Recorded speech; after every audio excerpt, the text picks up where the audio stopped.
કે 22-25 વર્ષના જે અત્યારના યુવાઓ છે કે અત્યારે 14-15 વર્ષના છોકરા છોકરીઓમાં આ દૂષણ ભરી ગયું છે. સરકારી નોકરી કરતો હશે ને તો અમારી દીકરી રાજી રહેશે. સરકારી પરીક્ષાની તૈયારી કરે છે, પણ કેટલા વર્ષ હોય તો એ 2 વર્ષ પછી એના બાપા છે ને એનું બોંચી પકડીને એને દુકાન બેહાડી દે, બેદાય. દુનિયાની કોઈ બી સરકાર 2% વધારે લોકોને ગવર્મેન્ટ જોબ ના આપી શકે. ભણવા સિવાય પણ બીજા કામ છે. આ જીવનમાં બધા સરકારી નોકરી નહીં કરે.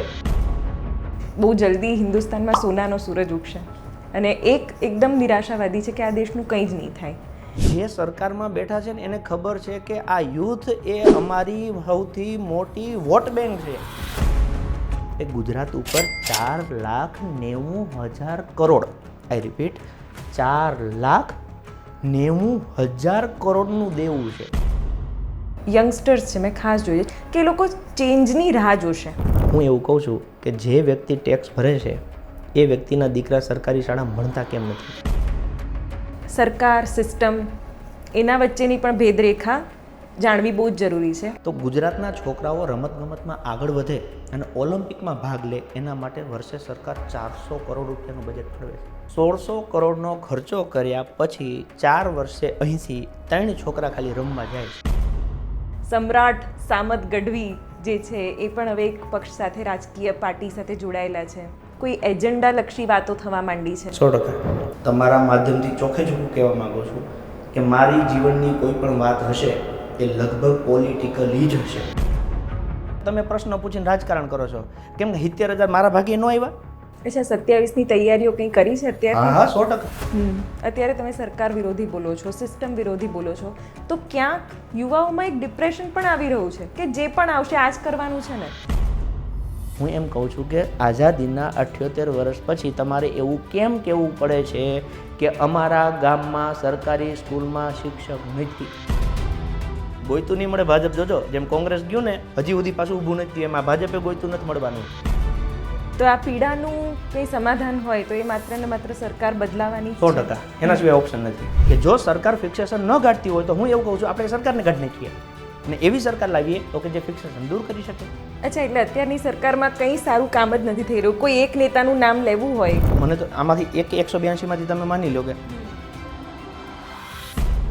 કે આ ક્રાંતિ અચાનકથી કેવી રીતે બદલાઈ ગઈ, કેવી રીતે તમને આ પોલિટિક્સમાં આવવાનું ખબર પડી? જે હું એક આમ કેમેરાની સામે હતો ને, હું એકચ્યુઅલ પરિસ્થિતિમાં ગયો ને ત્યારે મારો જીવ બહુ વિડ્યો. એમ મને એવું લાગી રહ્યું છે કે તમારી હવે પોલિટિકલ છબી વધારે હાવી થઈ ગઈ છે. કે મારે ગુજરાતની રાજનીતિ બદલવાની છે. હું મારા જીવનના આવનારા 10 વર્ષ આ જ ફિલ્ડને દેવાનો છું. તમે ભવિષ્યની બધી બહુ સ્પીચ આ એક જ શોમાં તમે બોલી ગયા હોય એવું લાગે છે. મને એવું લાગે છે કે આ એક જ સ્પીચ અને એક જ વિડીયો આખા ગુજરાતને, આ વિડીયો જેની આખો સાંભળ્યો છે ને એનો હાથમાં જાગશે જ તે, જો દિલથી ગુજરાતી હશે તો.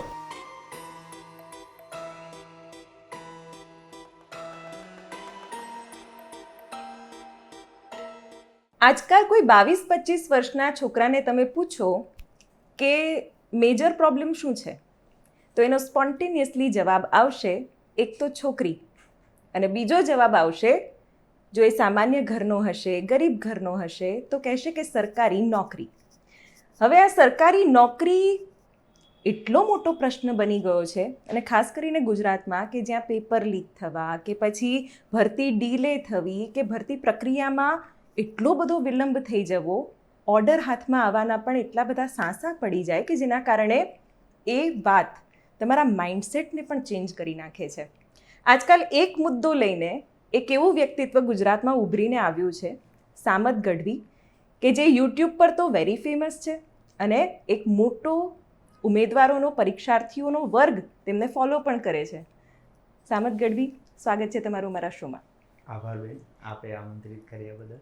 સામતભાઈ, જેમ મેં તમને કીધું કે 22-25 વર્ષના જે અત્યારના યુવાઓ છે એક તો રિલેશનશિપના ચક્કરમાં ફસાયેલા છે, અને એમાં આ સરકારી નોકરીના મુદ્દા કેવી રીતે એ લોકો અત્યારે મેનેજ કરી રહ્યા છે? તમે કયો મુદ્દો અત્યારે ઉઠાવ્યો છે? ભરતી બોર્ડ સાથે શું વિવાદ થયો છે? શું છે આખી વાત? એક તો તમે જે 22 વર્ષ કીધા એનું હું થોડુંક ઓછું કરું, કેમ કે અત્યારે 14-15 વર્ષના છોકરા છોકરીઓમાં આ દૂષણ ભરી ગયું છે. બિલકુલ. તારે કેટલી ગર્લફ્રેન્ડ છે, તારે કેટલા બોયફ્રેન્ડ છે, એક સ્ટેટસનો સિમ્બોલ થઈ ગયો છે. એમાં એક શબ્દ મિસિંગ છે, જવાબદારી. આજે મારી કોઈ ગર્લફ્રેન્ડ હોય કે મારી પત્ની હોય, એ મારું સ્ટેટસ નથી, એ મારી જવાબદારી છે. આજે આપણા પરિવારમાં એ જવાબદારી શબ્દ લોકોથી ભૂલાઈ ગયો છે.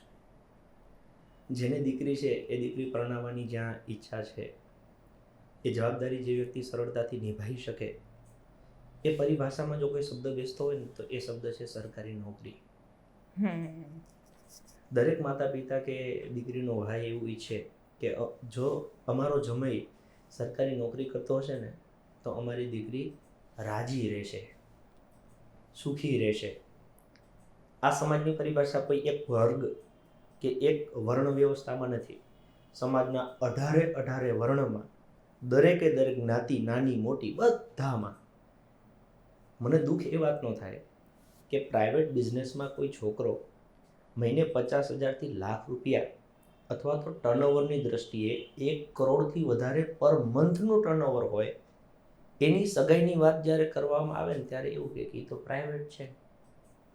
અને એની સામે માની લો કે તલાટી બન્યો હોય, જે આમ જોવા જઈએ તો કેડર વાઇઝ સૌથી છેલ્લી પોસ્ટ, કે એની નીચે પછી પટાવાળો નથી હોતો, ઓકે, એમાં લાગી જાય તો સામે લાઈન લાગે. એટલે સમાજ સરકારી નોકરી પાછળ ગાંડું થયું છે. જેમ આપણે કેમ ઈશ્વરમાં શ્રદ્ધા ને અંધશ્રદ્ધા, ઓકે, એમ આ સરકારી નોકરીમાં જરૂરિયાત કરતાં વધારે પડતો અત્યારે વજન આપવામાં આવે છે અને એના લીધે બધી પીડાઓ થાય છે. હવે પીડા શું થાય છે કે માની લો કે કોઈ છોકરું છે, વર્ષે મારા અંદાજ પ્રમાણે 7 લાખ છોકરા એવા છે જે 10મું ધોરણ પાસ કરે છે. પછી એમાંથી લાખેક છોકરા સાયન્સમાં જાય છે અને બાકીના છોકરા કોમર્સ અને આર્ટ્સમાં જાય છે.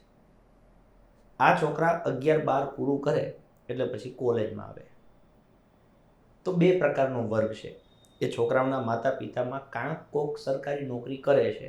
જે સરકારી નોકરી કરે છે ને એને ખબર છે કે હું જેથી નોકરી લાગ્યો ને તેથી મારો પગાર 380 રૂપિયા હતો અને અત્યારે હવે એ મારો પગાર 75,000 લાખ 1.5 લાખ એટલે પહોંચ્યો છે. મતલબ કે સૌથી સરળ રસ્તો સરકારી નોકરી. એક વખત મહેનત કરો, લાગી જાઓ, લાઈફ સેટ. બીજો એવો વર્ગ જે આગલી પેઢીમાં ભેગા ભણતા હતા, એમાંથી એકે નોકરી લઈ લીધી અને બીજાને નોકરી ન મળી અને એની ધંધામાં સંઘર્ષ કર્યો, ઓકે, કમાણા ખોયું. એને કીધું મારા દીકરાને ધંધામાં લાવવો નથી.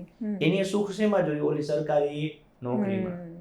એટલે જે નોકરી કરે છે એ પણ ઈચ્છે છે કે મારો છોકરો નોકરી કરે, અને જે નોકરી નથી કરતા એ પણ ઈચ્છે છે કે મારો છોકરો નોકરી કરે.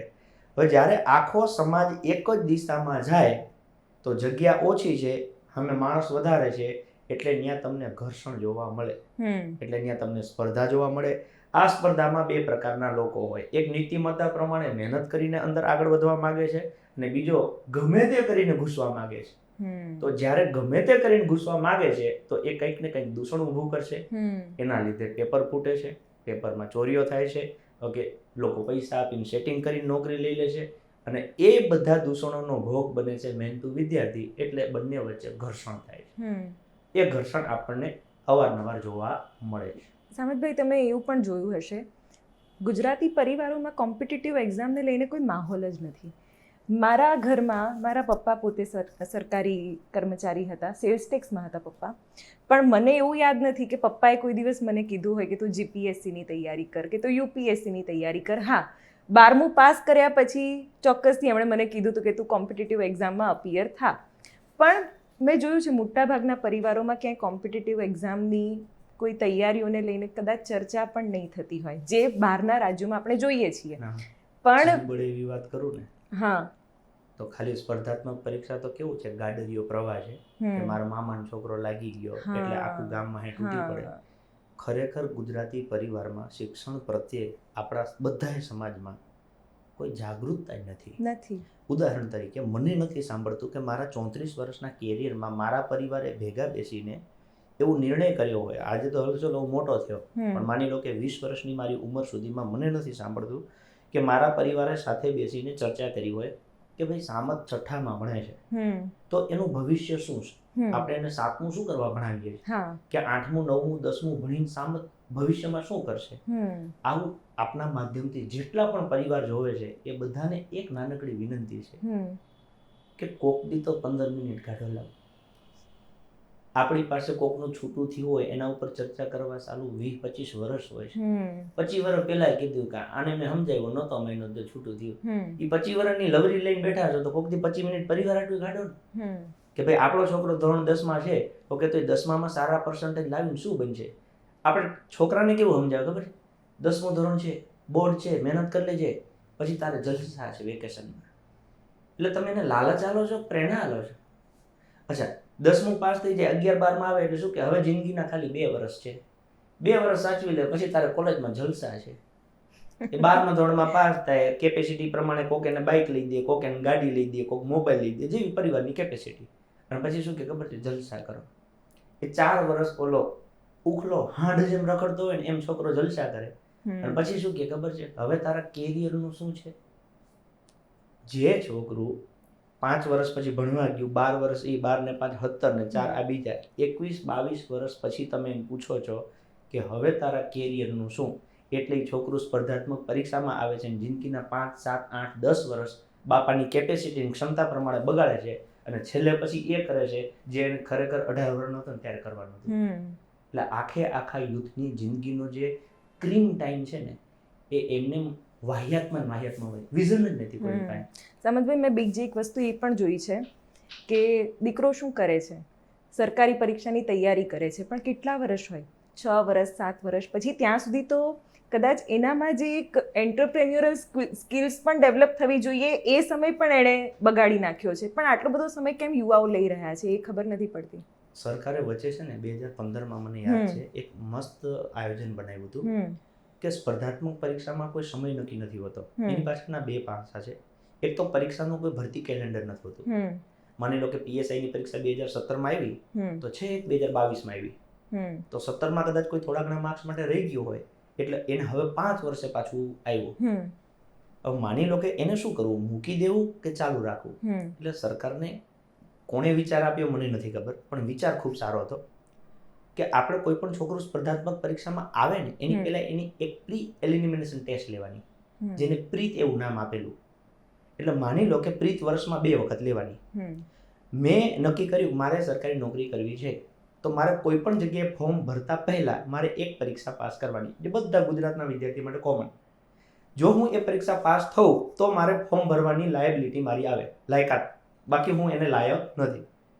તો મારે શું કરવાનું, મને ખબર પડે કે માની લો કે 100 માર્ક્સમાંથી મારે 40 લાવવાના તો મારે 30 આવ્યા તો હું મહેનત કરું, 6 મહિના પછી પાછી ટેસ્ટ આવશે તો હું પાછી આપી દઈશ.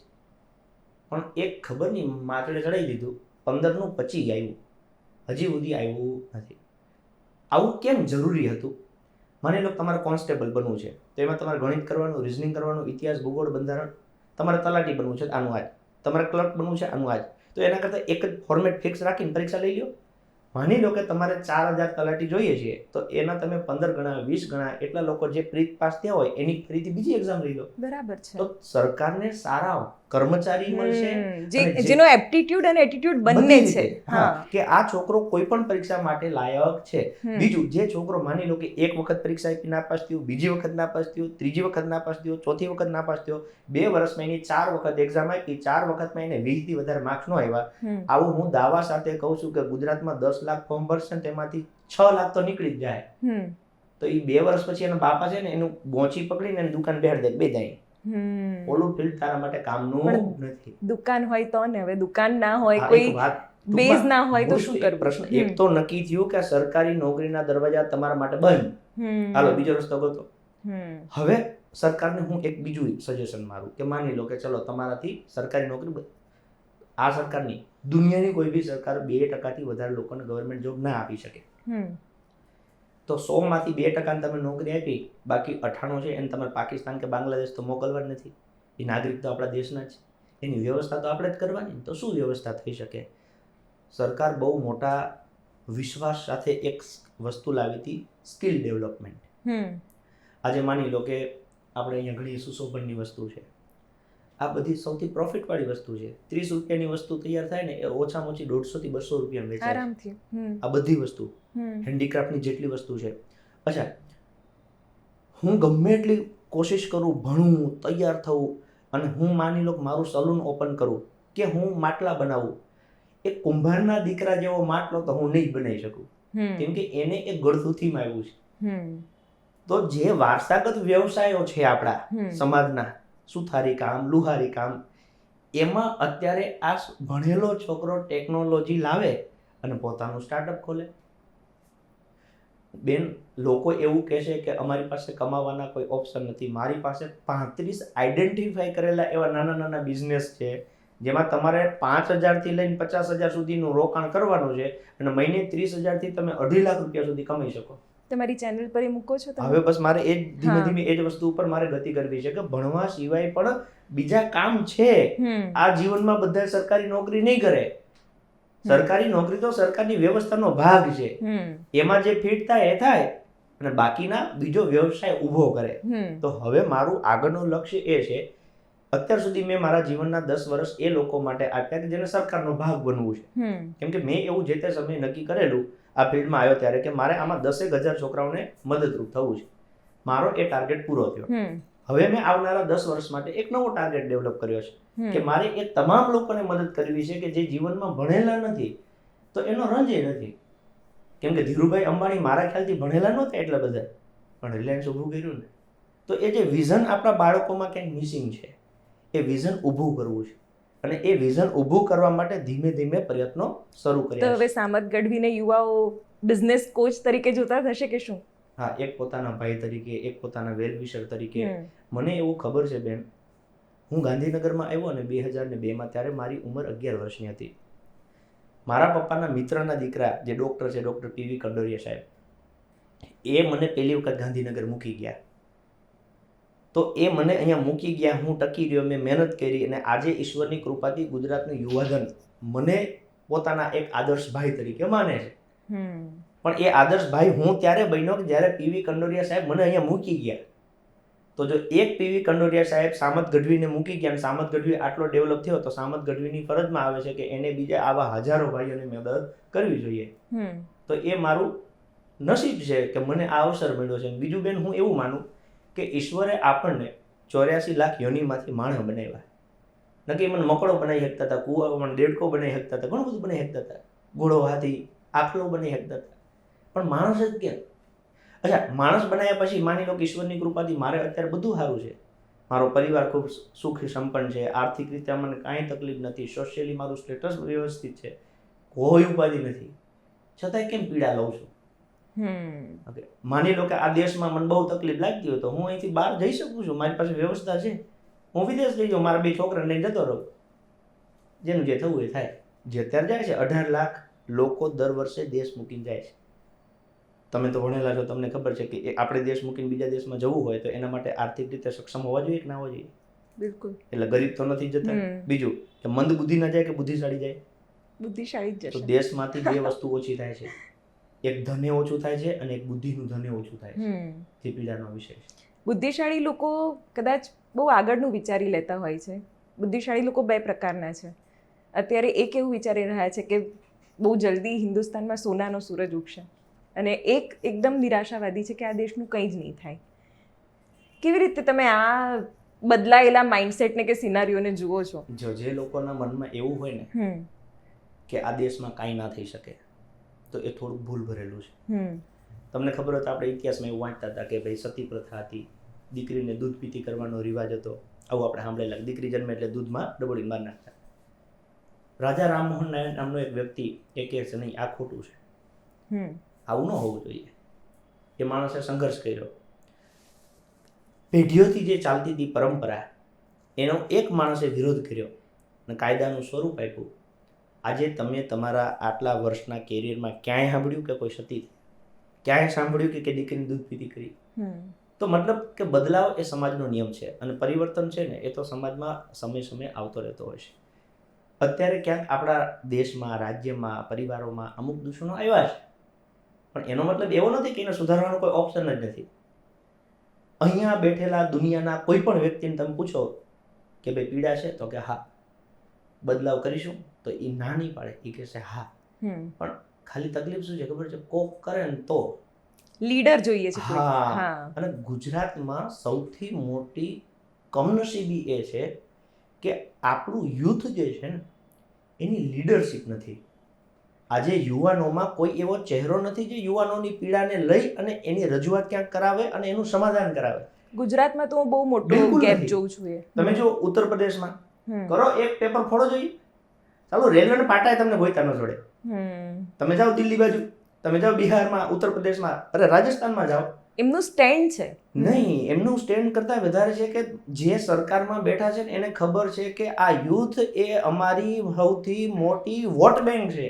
હમ. એને નારાજ પણ કરી છે. શકાય એ વાત નહીં. પણ છે. બાકી નહીતર આ યુથ નારાજ થાય તો આપણા આવનારા સમયમાં એ જેમ પાટા ફેરવે ને એમ આપણી સરકાર ફેરવે. હમ. ગુજરાતમાં આવું પોલિટિકલી છેલ્લા 30 વર્ષથી એક વેકેન્ટ ઊભું થયું છે હમ. કે લોકોને ખબર જ નથી કે પોલિટિક્સ અમને આપણું અસ્તિત્વ સંપૂર્ણ પોલિટિક્સના બેઝ ઉપર છે.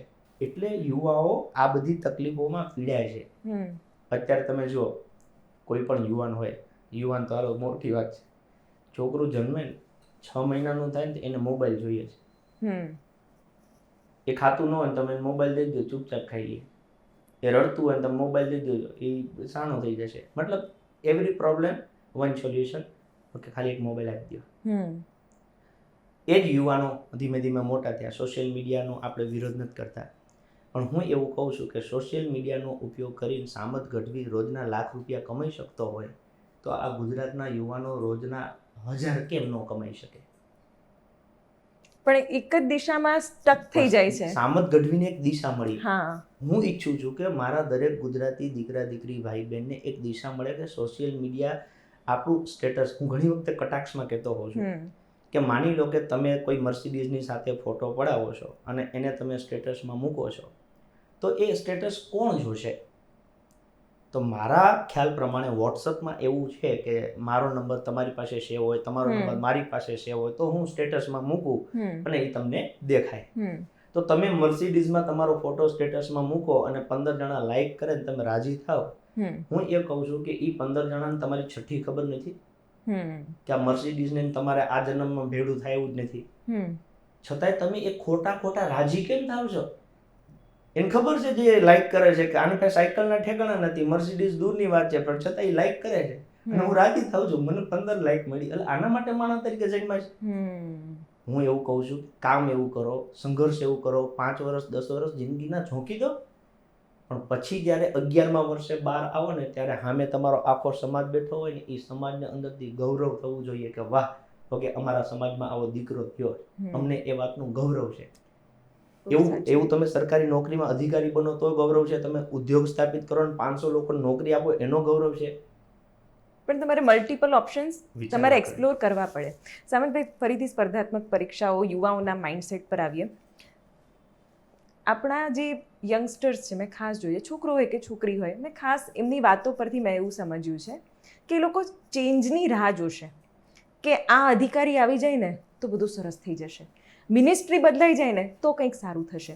આવી બધી ચર્ચાઓ મેં જોઈ છે કે એ લોકો કરતા હોય છે, કારણ કે ક્યાંક એ લોકો એવું વિચારે છે કે કદાચ સરકારી નોકરી રિલેટેડ જે નિર્ણયો છે કે જે પ્રક્રિયાઓ છે એમાં ક્યાંક ફેરફાર થશે, ક્યાંક એમના માટે ઇઝી થઈ જશે. પણ એ શક્ય છે? આ ચર્ચા કેટલી વેલિડ છે? 100% જરૂરી છે. તમે જો સરકાર શું, પહેલા થોડું એ સમજી લઈએ. આપણે એવું કહીએ ભારત દુનિયાની સૌથી મોટી લોકશાહી છે, તો democracy, what is the meaning of democracy? લોકો દ્વારા લોકો માટે લોકોની સરકાર, લોકો દ્વારા લોકો માટે લોકોની સરકાર, એટલે આપણે લોકશાહી કહીએ. આપણું એક રાજ્ય ગુજરાત, 7 કરોડની જનતા. આ 7 કરોડની જનતા કોઈ એનું પ્રતિનિધિત્વ કોઈ એક વ્યક્તિ કરે. એ વ્યક્તિ કઈ રીતે પસંદ થાય? તો કે ભાઈ એને 182 ભાગમાં આપણે વહેંચ્યું, જેને આપણે વિધાનસભાઓ કહીએ છીએ. લોકો પોતાની વિધાનસભામાંથી એક પ્રતિનિધિ પસંદ કરે છે. આખા ગુજરાતમાં જે પાર્ટીના પ્રતિનિધિઓની સંખ્યા વધારે હોય એમાંથી એક વ્યક્તિ મુખ્યમંત્રી બને છે. એટલે દરેક વ્યક્તિ મુખ્યમંત્રીને ન મળી શકે, કેમ કે એટલું તો પોસિબલ જ નથી. એટલે એને વહેંચી નાખ્યું કે ભાઈ વિસ્તાર, એક વિધાનસભા. હવે વિધાનસભામાં 3 લાખ 4 લાખ 5 લાખ લોકો છે, તો એ બધાય ન મળી શકે, એટલે એને વહેંચી નાખ્યું. જિલ્લા પંચાયત, તાલુકા પંચાયત, છેલ્લે ગ્રામ પંચાયત. તો શહેરમાં તમે રહેતા હો તો તમારી પાસે વોર્ડ હોય. હવે વોર્ડ મીન્સ તમારી પાસે, માની લો કે બૂથ આપણે ગણીએ તો 1000-1500 લોકોનું એક પ્રતિનિધિત્વ હોય. દર 1500 માણસો એક પ્રતિનિધિ છે. માની લો તમારા વિસ્તારમાં રોડ સારા નથી, તમારા વિસ્તારમાં લાઇટનો પ્રોબ્લેમ છે, તમારી XYZ કોઈ પણ તકલીફ છે, એ તકલીફનું સમાધાન કરવા માટે જ આ વ્યવસ્થા ઊભી થયેલી છે. જી. તકલીફ એ છે કે એ વ્યવસ્થા જે ઊભી થઈ છે, ઓકે, એનું અનુસરણ થતું નથી. આપણા ઘરમાં 5 જણા હોય, આપણા ઘરમાં એસી હોય, ગાડી હોય, મકાન હોય, બધી સુખ સાહેબી હોય. દુનિયાને એવું લાગે કે આને જાહો જલાલી છે. હવે આ 5 માંથી આપણા પપ્પા એક કમાનાર હોય, તો એને શું કર્યું હોય? ઘરની લોન લીધી હોય, ગાડીની લોન લીધી હોય, બીજી કંઈ એસી ને એવું લાવ્યા હોય તો એ લોન ઉપર લાવ્યા, આ બધાના હપ્તા ભરતા હોય. તો માની લો કે આપણા ફાધરને કંઈક થયું, તો આ બધી જવાબદારી હવે કોના ઉપર આવી? 4 લોકો ઉપર. તો એવી રીતે આ રાજ્ય છે ને એ પરિવાર છે. રાજ્યમાં કંઈ પણ સુવિધાઓ આવે છે તો એ સુવિધા આપવા માટે બંધાયેલી કોણ છે? સરકાર. કે જેને આપણે બજેટ કહીએ છીએ. તો એ બજેટમાં સરકાર પાસે પૈસા આવે છે, એ પૈસા એ વાપરે છે. હવે આજે આપણે એવું કહીએ ગુજરાતમાં રોડ સારા છે, કદાચ એવું આપણે કહીએ કે ગુજરાતમાં સરકારી શાળાઓ સારી છે, ગુજરાતમાં સરકારી હોસ્પિટલો સારી છે, કે ગુજરાતમાં કંઈ પણ સારું છે, તો હવે તમને એ કહું કે ગુજરાત ઉપર 4,90,000 કરોડ, આઈ રિપીટ, 4,90,000 કરોડનું દેવું છે. એટલે જો 4,90,000 કરોડ ભાગ્યા ગુજરાતની જનતા 7 કરોડ કરોડ ઉડાડો તો દરેકના ભાગે 70,000 રૂપિયા આવે છે. કેટલા? 70,000. 70,000 એક વ્યક્તિના. હો, તો તમારા ઘરમાં 5 જણા હોય તો તમારા ઉપર સરકારી દેવું કેટલું થયું? 3.5 લાખ રૂપિયા. શું મળ્યું તમને? તમે સરકારી શાળામાં ભણ્યા છો? તમે સરકારી હોસ્પિટલમાં દવા લેવા ગયા છો? તમને આ રોડ ઉપરથી સંતોષ છે પસાર થાવ છો કે ના રોડ સારા છે? તો એકે વાતનો સંતોષ નથી, એકે વાતનો સંતોષ નથી, છતાં પૈસા વપરાઈ ગયા છે. અચ્છા, ગુજરાતનું બજેટ છે 4 લાખ કરોડનું, 7 કરોડની જનતા, તો એ પ્રમાણે એવરેજ એક વ્યક્તિ પાછળ સરકાર ઓફિશિયલી દર વર્ષે 60,000 વાપરે છે. વર્ષે વાપરી નાખે છે. હવે તમને એવું થાય કે મારા પરિવારમાં 5 જણા છે તો અમારા 6 પંચાવન 30 3 લાખ રૂપિયા સરકારે વર્ષે વાપર્યા, તો અમે તો કંઈ સુવિધા લીધી નથી, તો અમારા પૈસા જમા હશે. જમાય નથી, એ તો વપરાઈ ગયા ને, ઘટતા તો વ્યાજવા લીધા, જેમાંથી 70,000 દેવું આવ્યું. તો હું એ કહું છું કે આ પૈસા જાય છે ક્યાં? આ પૈસા કોના છે? પ્રજાના પૈસા છે. તમે લગ્નમાં જતા હશો, તમને ખબર છે આપણે ઓલી ચાંદલા સિસ્ટમ હોય. તો મારા લગ્ન છે, ઓકે, તમે મારા મહેમાન થઈને આવ્યા, હવે મારે ચાંદલો લખવા હું બેસું કે મારા પરિવારમાંથી કોઈને બેહાડું? ચાંદલો કોણ લખે? પરિવારમાંથી કોઈ લખે? તમે આવી અને ચાંદલો લખાવો તો એના બેઝ ઉપર લખાવો કે મારા વ્યવહાર પ્રમાણે લખાવો? આપણા સંબંધો પ્રમાણે તમે લખાવો કે પહેલો 500 ને 1 લખી નાખો? હવે એ જે પૈસા આવ્યા એનો મૂળ માલિક તો હું જ થયો ને. માની લો મંડપવાળા એવું કે ભાઈ એમાં 10,000 મને અપાવો ને, ડીઝલ ભરાવવું છે, તો એને કહી દઉં 10,000 આપી દે. તો સરકાર જેમ આપણે આ લગ્નમાં વ્યવસ્થા છે એવી જ રીતે સરકારી વ્યવસ્થા છે. તમે અત્યારે ડીઝલ ભરાવવા જાઓ તો 96 રૂપિયા તમારે પાસે લે, ખરેખર એની એકચ્યુઅલ પ્રાઇસ છે 36 રૂપિયા છે, 60 રૂપિયા તમે ટેક્સ ભરો છો. તમે સવારે ઉઠો ને દૂધ લેવા જાઓ, 68 રૂપિયાનું દૂધ હોય છે, એની ખેડૂતની કિંમત 45 જ મળે છે, બાકીનું એના ઉપર ટેક્સ હોય છે. તમે સરકારી નોકરી કરો, માની લો કે અમે ક્લાસીસ કરીએ છીએ તો ક્લાસીસમાં તમારે 18% GST લાગુ પડે, એમાં તમારે અમુક રકમથી વધારે તમે કમાવો એટલે 30% ઇન્કમ ટેક્સ 30% સુધી દેવું પડે છે. તો આ બધા પૈસા સરકાર પાસે જાય છે. સરકાર આ બધા પૈસા લોકો માટે વાપરે છે. સરકારી શાળા છે તેનો પગાર કોણ આપે છે? સરકાર. સરકાર નહીં ભાઈ, વ્યક્તિ જ આપે છે. તમારા ટેક્સના પૈસે પગાર થાય છે.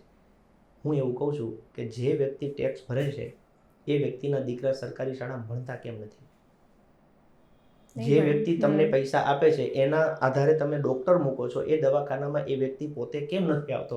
શું કરવા 5 લાખ 7 લાખ 10 લાખ પ્રાઇવેટમાં અલગથી ખર્ચે છે? શું કરવા 25,000 વર્ષે પ્રીમિયમ મેડિક્લેમ માટે અલગથી ભરે છે?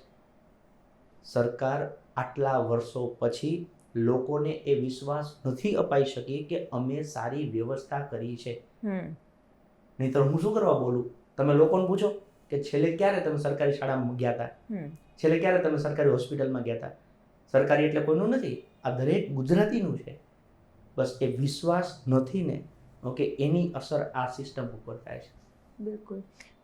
સરકાર, સિસ્ટમ, એના વચ્ચેની પણ ભેદરેખા જાણવી બહુ જ જરૂરી છે. સરકાર એ કે જે તમે જ પસંદ કરો છો, તમે જ ચૂંટો છો. સિસ્ટમ એ કે જેનો તમે પણ એક ભાગ જ છો. 100%. એટલે હંમેશા શું થતું હોય છે, કાં તો સરકારને ગાળો પડે કાં તો સિસ્ટમને વખોડાય, પણ એને બેલેન્સિવ રીતે સમજવી પણ એટલી જ જરૂરી છે. એના વિશે કંઈક એક્સપ્લેન હા, કરશો? 100%. જો એક દાખલો તમને આપું, ગુજરાતમાં 100%માંથી 55% વસ્તી છે એ કૃષિ આધારિત છે. મતલબ કે કાં તો વ્યક્તિ પોતે ખેડૂત છે અથવા તો એ મજૂરી કરે છે ખેતી. આવા 55% લોકો છે. તો સહજ છે કે એ ફિલ્ડમાં આપણે શું પ્રોગ્રેસિવ કરી શકીએ, એ આપણું પ્રાધાન્ય હોવું જોઈએ. હવે બધા માણસ ખેતીનું કામ ન કરે, ખેડૂત ખેતી કરે, એનું ઝાઝી ખબર ન પડે કે આયાત શું છે ને નિકાસ શું છે ને ભાવ વધે ઘટે કેમનું થાય ને એનો વિષય નથી. એટલે આ 182 જે ચૂંટાય ને ધારાસભ્ય, એમાંથી એક કૃષિ મંત્રી બને. શું બને? કૃષિ મંત્રી. એ કૃષિ મંત્રી પોતે અભણ હોય, અહીંયા તો આપણે 8 પાસ ને 9 પાસ ને તમે જાણો છો, તો એ કૃષિ મંત્રીને કૃષિનો ક ખબર ન હોય તો એ માણસાઈ ક્યાં મરી જાય ખબર છે? એ એવું નથી કહેતા મને આ પદ નો આપશો, આ મારો વિષય નથી, એવું ના પાડે ને, એ ના નથી પાડતો. ઓકે, એ ઓલી આમ વરરાજાની ફઈ કેમ લગ્નમાં વધારે ઉત્સાહી હોય એમ આવી બેસી જાય, હું કૃષિ મંત્રી રાજ્યનો. તમારા જીવનમાં તમે એક કૃષિ મંત્રીની બાઈટ સાંભળ્યું મને કહો, તમારા જીવનમાં છેલ્લા 30 વર્ષના ઇતિહાસમાં જોઈ લો કે કૃષિ મંત્રીએ મીડિયાને બોલાવીને એવું કીધું હોય કે ગુજરાતના ખેડૂતોને ડબલ ભાવ મળે, અથવા તો ગુજરાતમાં આપણે આઝાદ થયા આટલા વર્ષો પછી ઘરે ઘરે ખેતરે ખેતરે પાણી મળે, એમને જોઈએ ત્યારે લાઇટ મળે, એના માટે આપણી પાસે 5 વર્ષનું આ વિઝન છે. આ વિઝન આપણે ખેડૂતોની સમક્ષ મૂકીએ છીએ. આમાં કોઈ પણને કંઈ સલાહ દેવી હોય, કોઈને એવું લાગતું હોય કે મદદ કરવી હોય, તો અમારા દરવાજા તમારા માટે ખુલ્લા છે. આવી તમે એક ડિબેટ સાંભળી? અચ્છા, ચલો ખેડૂતોને મૂકીએ સાઈડમાં. આપણે એવું કહીએ છીએ કે ભારત યુવાનોનો દેશ છે. યુવા અને સાંસ્કૃતિક મંત્રાલય છે આપણી પાસે, એના મંત્રી છે. એ મંત્રીને યુવાનો વિશે 2 લાઈન બોલતા એક યુવાને સાંભળ્યું હોય મને કહે, બેન તમને નવાઈ લાગશે, તો શિક્ષક છો ને એટલે હિસાબ થોડો ઝાઝા કરું છું. કોમનવેલ્થ ગેમ્સ રમાય છે, ઓલિમ્પિક રમાય છે. ઓલિમ્પિક દર 4 વર્ષે રમાય, એટલે કે 1 વર્ષે રમાડ્યું તો હવે 4 વર્ષે રમાય. તો ગુજરાતના છોકરાઓ રમતગમતમાં આગળ વધે અને ઓલિમ્પિકમાં ભાગ લે, એના માટે વર્ષે સરકાર 400 કરોડ રૂપિયાનું બજેટ ફાળવે છે. કેટલા? 400 કરોડ એક વર્ષે. તો 4 વર્ષના કેટલા થયા? 1600 કરોડ. 1600 કરોડનો ખર્ચો કર્યા પછી 4 વર્ષે અહીંથી 3 છોકરા ખાલી રમવા જાય છે. કઈ નહીં, હવે તો ઓલિમ્પિક સ્ટેડિયમ જ અહીંયા અરે બની એ તો રહ્યું કાંઈ છે. વાંધો નહીં, બને એનું ગૌરવ છે, પણ હું કહું છું બનીને ઇજ્જતના ભવડા જ કરવાના છે ને. આ 1600 કરોડ ખર્ચીને તમે 3 જણા મોકલો છો, ઇનામ તો એ ઓળતે કે આવતો નથી, તો 1600 કરોડ ગયા ક્યાં? હું તમને સિસ્ટમનો સરકારનો આજે નાતો બેહાડું છું કે એ પૈસા જે ફાળવા કોણે? મંત્રાલય. એટલે જેને તમે ચૂંટ્યો છે એને વાપરા કોણે? ઓલા અધિકારી હોય. તો આ બે કોક દી બેહે તો કરે ને ભેગા કે હાલો ચા પાણી પી લીધા, તો કે હા હવે ઓલા 1600 કરોડ વાપરા, તો આપણને શું મળ્યું? નથી આ પૂછતા, નથી ઓલા જવાબ દેતા, એટલે બસ કાગડા કાળે કાળા એમને દોડ્યા જાય છે. એનાથી વિશેષ હજી એક વાત કરી દઉં. આપણે બધા વાત કરીએ છીએ કે ભારત એ વિશ્વગુરુ બને. નરેન્દ્રભાઈ મોદી પોતાના સ્વમુખે આવું બોલે ને એટલે આપણું હૃદય કદાચ આમ બેસી ગયું ને તો પાછું જાગી જાય. ભલે મારી છાતી કદાચ 56ની ન હોય, પણ મને એવું ફીલ થાય કે નહીં છે, વિશ્વગુરુની વાત ચાલી રહી છે. હવે આ કઠણાઈ છે કે ઈશ્વરના સંકેત છે સમજાતું નથી. હમણાં આપણે ઓલું ગંભીરા બ્રિજ દુર્ઘટના ઘટી, એક ઓલું નાળું તૂટ્યું. ઓકે, ભાજપવાળા એવું કહે છે કે એક જ તૂટ્યું 27માંથી, એટલે બ્રિજ તૂટ્યો. અને એ એક તૂટ્યું 2 તૂટ્યા એ મહત્વ નથી. મહત્વનું છે કે એ તૂટ્યાની અંદર જે વયા ગયા એ ઘરની હાલત જો તમે. જે વ્યક્તિએ પોતાનો બાપ ખોયો છે, જે માએ પોતાનો દીકરો ખોયો છે, એની વ્યથા. એક બેનની અંદર પેડા રાડું દેતા હતા કે ભાઈ અમારા છોકરાઓને કોક બચાવો. હવે મૂળ વાત ઉપર તમને લઈ જાઉં. એક ઓલો ટ્રક છે ને એ લટકી રહ્યો, એ હેઠોય ન ગયો ને ઉપર ન રહ્યો, એવી અવસ્થામાં રહ્યો. હવે વિશ્વગુરુનો મતલબ હું એવું માનું છું કે આખા વિશ્વને ભારત રાહ દેખાડે, એટલે ભારત વિશ્વગુરુ. તો આપણે તો શક્તિશાળી હોવા જોઈએ. એ ટ્રક જેવો લટકો 24 કલાકમાં તો એ બહાર આવી જવો જોતો હતો. એની જગ્યાએ 27 દિવસ થયા. ઓલો માલિકે છેલ્લે રડીને એવું કીધું કે એને ધક્કો મારી દો ને તમે, તો મને એક તો અંદરથી પતી જાય કે પડી ગયું પાણીમાં, પૂરું થયું. કેટલા દિવસ? 27 દિવસ. 27 દિવસ સુધીમાં ગુજરાત સરકાર, ભારત સરકારે થતા પ્રયત્ન કરી લીધા પણ મેળ પડ્યો નહીં. છેલ્લે સિંગાપુરથી 3 એન્જિનિયર બોલાવ્યા. ક્યાંથી? સિંગાપુરથી.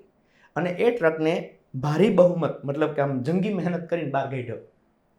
પછી એવું જાહેર કરવામાં આવ્યું કે જેની આ ગાઢ્યું છે એને એક પણ રૂપિયો લીધો નથી. ગૌરવની વાત છે કે એ માણસને એટલી સંવેદના છે.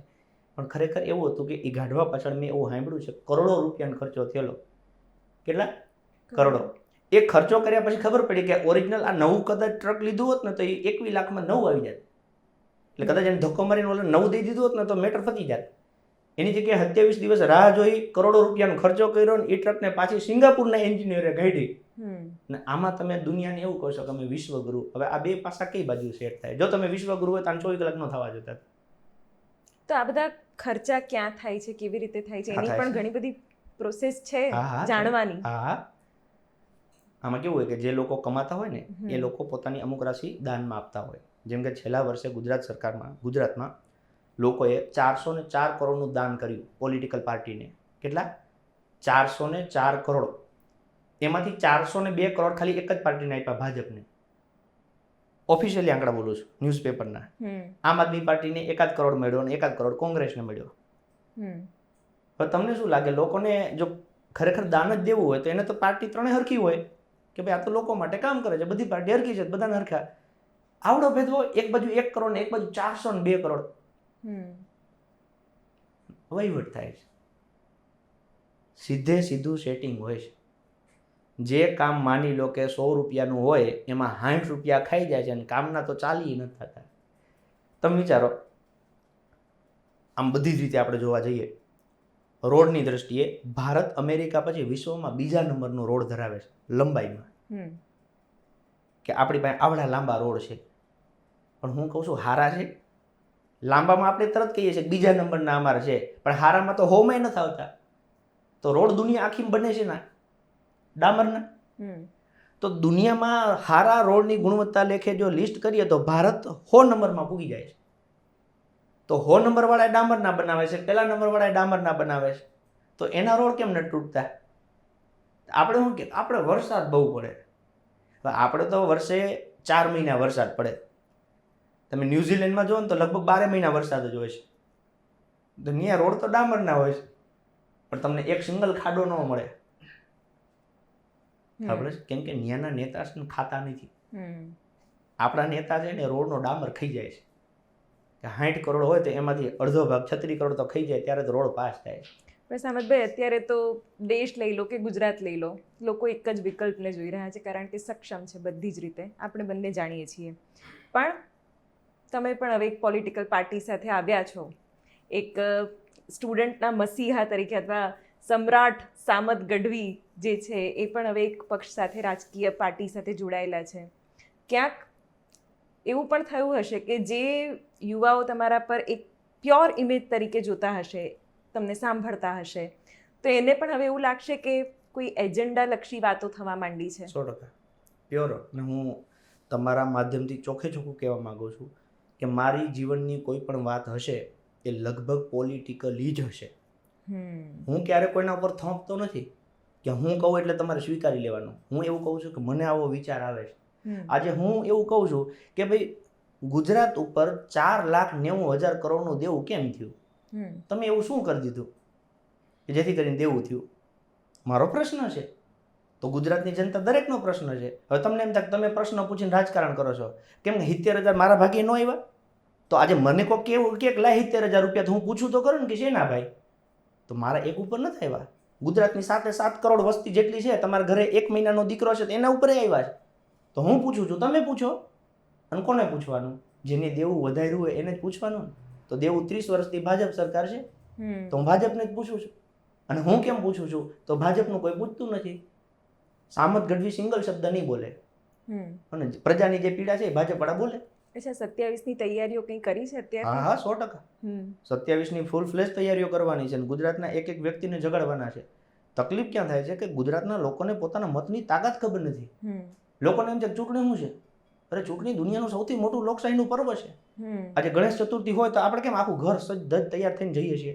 નવરાત્રી હોય તો આપણે આખી રાત ગરબે રમીએ છીએ. 9 દિવસ આપણે દશેરાએ ગોઠવી દઈએ છીએ, એક દિવસ, હવે તો 1-2 દિવસ આગળ ગોઠવી દઈએ છીએ. તો એ આપણું ગૌરવ છે. એને આપણે નહીં જાળવીએ તો કોણ જાળવશે? તો એમ લોકશાહી દુનિયાને ભારતે શીખવાડ્યું છે. ભારતના યુવાનો લોકશાહી નહીં સમજે, બીજું કોણ સમજશે? પણ સામતભાઈ, તમે જે રીતની વાતો કરી રહ્યા છો, અત્યારે તમે સરકાર વિરોધી બોલો છો, સિસ્ટમ વિરોધી બોલો છો, તો ક્યાંક યુવાઓમાં એક ડિપ્રેશન પણ આવી રહ્યું છે કે જે પણ આવશે આ જ કરવાનું છે ને. અચ્છા, તમે એવું કહો હું સરકાર વિરુદ્ધ બોલું, હું શું કરવા બોલું? એ કયો પોઈન્ટ છે કે જે તમને નહીં, ટ્રિગર કરે હું છે? એમ કહું છું કે હું શું કરવા બોલું? હમ આજે માની લો કે ગુજરાતના યુવાનો એવું કહે છે કે ભાઈ અમારે સરકારી નોકરી કરવી છે. હમ ઓકે, તો સરકારની જવાબદારી શું આવે કે ભાઈ એક ભરતી કેલેન્ડર બનાવો, દર વર્ષે પરીક્ષા લ્યો, છોકરું પાસ થાય ઓકે તો નોકરી કરે, ના પાસ થાય તો તૈયારી કરે. આ સિમ્પલ વસ્તુ. જો સરકાર આ વસ્તુ કરી લેતી હોય તો મને શું કરવા સરકાર ઓપ્શન આપે છે? મારે તો કઈ બોલવું જ નથી. મને તો પ્રજા બોલાવડાવે છે, છોકરાઓ ઘૂંકા મારે છે કે તમે બોલો ને ભરતી કેદી આવી છે, તમે બોલો ને પરીક્ષા કેદી લેશે, તમે કયો ને સુધારો કેદી કરશે. હું નથી બોલતો. બીજું કે એ મને નથી કહેતા, મને કહે તો હું પેલા એવું કહું તમારા ધારાસભ્યને કહો ભાઈ જવાબદારી એની છે. ધારાસભ્યને કે ધારાસભ્ય ગેંગે ફેંપે કરે ફોનમાં, હા એટલે એના હાટું તમે ધારાસભ્ય બનાવ્યો છે. છોકરા એવું કહે છે કે એલઆરડીના પ્રશ્નમાં 10 પ્રશ્નો ખોટી રીતે પૂછાણા છે તો એનું સમાધાન કરાવડાવો ને. તો કે એલઆરડી એટલે હું હલે એટલે એ પછી કહે છે સાહેબ એને મૂકો સાઈડમાં, તમે કરો કંઈક. એટલે મને અંદરથી મજા નથી આવતી, મજબૂરીમાં કેવું પડે છે પેલા કોક તો સમજેલા બાપા. પણ તકલીફ ક્યાં થાય છે ખબર છે? જે છોકરાઓની લોકોની પીડા છે ને અને સામે જે લોકો બેઠા છે આ બંને વચ્ચેનો ગેપ બહુ મોટો છે. આ લોકોની જિંદગીમાં સરકારી નોકરીમાં 20,000 25,000 પગાર આવે ને એટલે જીવનમાં સંતોષ છે. ઓલાને 25 કરોડના રોજના ધંધા થાય છે, એને 25,000ની વેલ્યુ પણ સામતભાઈ, હું પણ પત્રકાર, મેં પોતે પણ ઘણા બધા સ્ટુડન્ટ એલઆરડી હોય એ તમામ જે આંદોલનો છે એમાં હું પણ ક્યાંક ડાયરેક્ટલી કે ઇનડાયરેક્ટલી હું ભાગ બની છું. પણ એલઆરડી આંદોલનોમાં ક્યારેક જે ઉમેદવારો હતા, પરીક્ષાર્થીઓ હતા, એ ગુંડાઈ પર પણ ઉતરી આવ્યા હતા. એવા પણ કિસ્સાઓ સામે આવ્યા છે જેમાં પછી છે ને આંદોલન અને ગુંડાગર્દી એની ભેદરેખા ભૂલી જવાય છે. રજૂઆતની પણ એક સ્ટાઇલ હોય છે. મારું એવું માનવું છે, હું આંદોલન વિરોધી માણસ છું, હું સમાજનો માણસ છું. મારું એવું માનવું છે કે જીવનનો કોઈ પણ પ્રશ્ન એટલો ગંભીર નથી કે જે સમાજથી ન થાય. હવે તમને ધારો કે આંદોલન કેમ ઊભું થાય છે? આ ભાજપ સરકારે એવી જાહેરાત કરી, બેટી બચાવો બેટી પઢાવો, લોકોએ વધાવી, દીકરીને જન્મ આપ્યો, એને ભણાવી, એ દીકરી મોટી થઈ, એને નક્કી કર્યું મારે શિક્ષક બનવું છે. તો સરકારે એવું કીધું કે તમારે શિક્ષક બનવું હોય તો પહેલાં ધોરણ 12 પૂરું કરો, કોલેજ પૂરી કરો, પછી એક સ્પેશિયલ શિક્ષકનો કોર્સ આવે છે BEd, બેચલર ઇન એજ્યુકેશન, જે મેં કરેલું છે એ કરો. એ કર્યું પછી સરકારે કીધું હજી તમે પરીક્ષા આપો, 1 થી 5માં શિક્ષક બનવું છે તો ટેટ 1, 6 થી 8માં ટેટ 2, 11 12માં ટેટ 8. એને જ્યાં જવું હતું ને સરકારે જેટલું કીધું બધું કરી દીધું. હવે એ બધું થઈ જાય પછી એ તમને એવું તો પૂછે ને કે ચલો મેં ક્લિયર કરી દીધું, હવે શું? સરકારે કીધું પરીક્ષા આપો, મેં પરીક્ષા આપી દીધી, મેરિટમાં આવી ગયા, હવે સરકારે એની ભરતી જ ન કરે તો શું? એક 15 વર્ષ ત્યાં લોકો રાહ જોઈને બેઠા છે કે અમે ચિત્રકારત્વમાં મહારથી હાંસિલ કરી લીધી, તમે જી માગ્યું બધું, હવે અમને શિક્ષક બનાવો, અમે આ લોકોને ચિત્રકાર બનાવીએ. 15 વર્ષ બેન કેવડું મોટું કહેવાય. 25 વર્ષથી એ વ્યક્તિ અત્યારે 40 પહોંચ્યા હોય, ભીખ માંગે, કગરે કે મારી ભરતી કરી દો ને. આપણે એવું કહીએ છીએ કે 21મી સદી અત્યારે AI, આર્ટિફિશિયલ ઇન્ટેલિજન્સી, કૃત્રિમ બુદ્ધિનો જમાનો છે. 20 વર્ષ ત્યાં શિક્ષકોની ભરતી નથી થઈ. તો તમે વાત આ બાજુ કરો છો, સામે વ્યવસ્થા તમે કઈ ઊભી નથી કરતા. અચ્છા, તમારી પાસે શિક્ષકો ન હોય તો તમારો પ્રશ્ન એ હોવો જોઈએ કે અમારે શિક્ષકો જોઈએ છે, રાજ્યમાં સારા શિક્ષકો નથી. શિક્ષકો તો ભીખ માગે એટલે ભરતી કરો બાપા. એ થતું નથી. સરકારી શાળાઓની હાલત જુઓ બેન. આજે આઝાદીના 78 વર્ષ આપણે પૂરા કરી લીધા. આપણી પાસે આ રાષ્ટ્રને સુધારવા માટેનો સૌથી મજબૂત પાયો કોઈ હોય ને તો એ શિક્ષણ છે. મારા જીવનમાં, સામત ગઢવીના જીવનમાંથી શિક્ષણ કાઢી નાખો તો એક નાનો ખેડૂતનો દીકરો હોત, એ આજે ખેતી કરતો, પાણી વાળતો હોત. એ પાણી નથી વાળતો, આજે તમારી સાથે સંવાદ કરે છે, ગુજરાતના યુથને ઓકે એ માર્ગદર્શન આપે છે. એની પાછળનું રીઝન શું છે ખબર છે? એક વસ્તુ એમાં એડ થઈ, શિક્ષણ. એક નાનકડા આદિવાસી પરિવારનો દીકરો ડોક્ટર બનીને અત્યારે હૃદયના ઓપરેશન કરતો હોય, ઓકે એ દીકરામાંથી શિક્ષણ કાઢી નાખો તો અહીંયા ઝૂંપડામાં ક્યાંક 2 ઝાડ ઉપરથી મહુડાનો પાન તોડતો રમતો હોય. એક દલિત સમાજનો દીકરો છે કે જેના પપ્પા રિક્ષા ચલાવે છે, કે સાફ સફાઈ કરે છે, કે મજૂરી કરે છે, ઓકે એની એક સંકલ્પ લીધો કે મારે મારા દીકરાને મારા ભવિષ્યમાં કંઈક ઉજ્જવળ ભવિષ્ય બનાવવું છે, તો એની એક વસ્તુ નાખી, શિક્ષણ. ઓકે એ બની ગયો પોલીસ અધિકારી, અત્યારે સમાજની સેવા કરે છે, એના બાપનું હૈયું છે આમ ગદગદ ફૂલે છે. તો જો શિક્ષણ નાખો તો સમાજમાં સુધારો ચોક્કસ આવે. હું એમ કહું છું કે આઝાદીના 78 વર્ષ પછી તમારે એવું કેમ કહેવું પડે છે કે અમારા ગામમાં સરકારી સ્કૂલમાં શિક્ષક નથી? કેમ નથી? અથવા તો 7 ધોરણની સ્કૂલ છે અને શિક્ષક કેટલા? તો કે એક જ. હવે આ પીડા કોને કેવી? હવે હું મારા ઘરના શિક્ષક ગામડે ગામડે મોકલું અને એ પૂરું થાય? આ જવાબદારી કોની? જવાબદારી કોની શિક્ષકો મૂકવાની? બોલો, સરકારની?